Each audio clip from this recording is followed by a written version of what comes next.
Nick Trenton's Stop Overthinking recently caught my attention.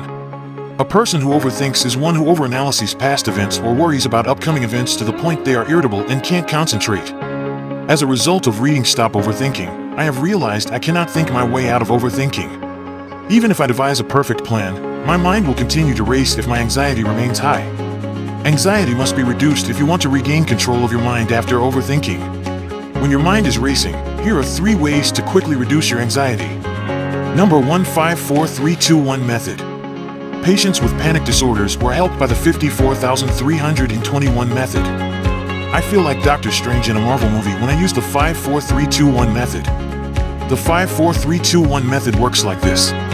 Let's count down from 5 to 1. Count down by engaging one of your 5 senses with each number. Look at 5 different objects in your environment. 4 hear 4 distinct sounds.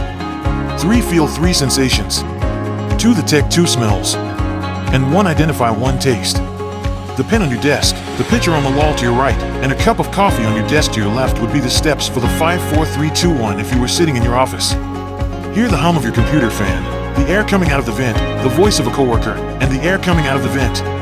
Put your hands on an object within reach, like a pen or a cup of coffee, and feel the weight of your body against the chair, the fabric of your shirt touching your skin. Detect your deodorant or perfume scent in the air. Finally, taste the coffee in the glass. You might pay attention to the flavors in your mouth if you don't have a drink in front of you. You'll discover that your mouth has its own taste as you explore your taste sense. Using the 5-4-3-2-1 method, you can be aware of one thought or one sensory experience at the same time, but not both. The 5-4-3-2-1 method relies on the fact that human consciousness cannot be aware of more than one thing at one time. It's like a ball of awareness that moves in and out of your body when you're lost in thought. You think about what might have happened if this had happened, and what if that had happened? What if that had happened? A ball of awareness will leave your mind and hover over your desk if you take a moment to notice the fine details of an object in your environment, such as the lines and colors of the wood on your desk. Because your awareness has shifted away from your mind, you are no longer consumed by thought. Overthinking, more anxiety, more overthinking, vicious cycle, and regain a sense of control over your mind and anxiety by using the 54,321 method. Number 2. Count your belief experiment. In every overthinking episode, there is a debilitating belief at play. When your mind races before a presentation, you must believe you are unprepared and are going to fail. You believe that the stock market will go to zero if you can't stop thinking about a recent stock market decline.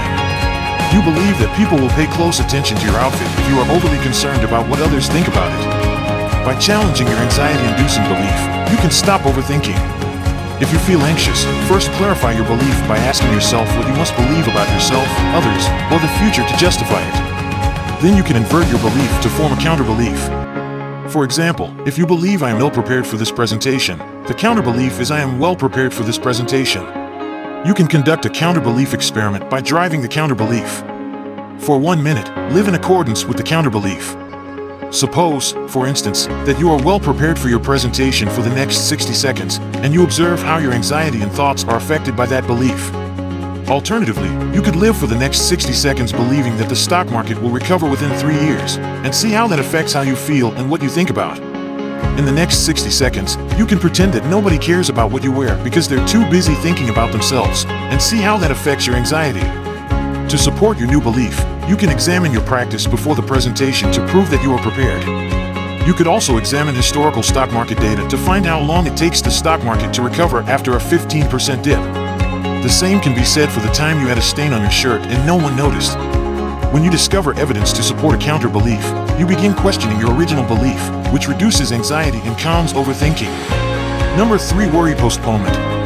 My phone reminds me to set a 15-minute appointment to worry at 8 p.m. when I am consumed by worry and unable to concentrate on work or spend time with loved ones. If my worry appointment pops up at 8 p.m., I usually forget what I was worried about. Most of the time, worries just want attention. When we set a time to worry, we acknowledge our worries and limit them to a short period of time so that it doesn't spill into the rest of the day. In the end, worry postponement is an effective and direct way to interrupt anxiety spirals. We can rarely eliminate worry from our lives, but we can limit its onset and duration.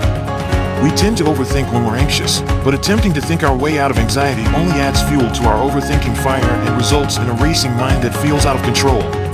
When your mind starts racing, reduce your anxiety and regain control of your mind by engaging your 5 senses as you count down from 5 to 1. clarifying the belief/assumption fueling your anxiety, and then conducting a counter-belief experiment, or postponing your worry to a short block of time later in the day or week. This was the message I took away from Nick Trenton's Stop Overthinking. You can reduce anxiety and stop overthinking in this book. I highly recommend it. If you liked the video, please share it with your friends. Thanks again for watching and have a productive week.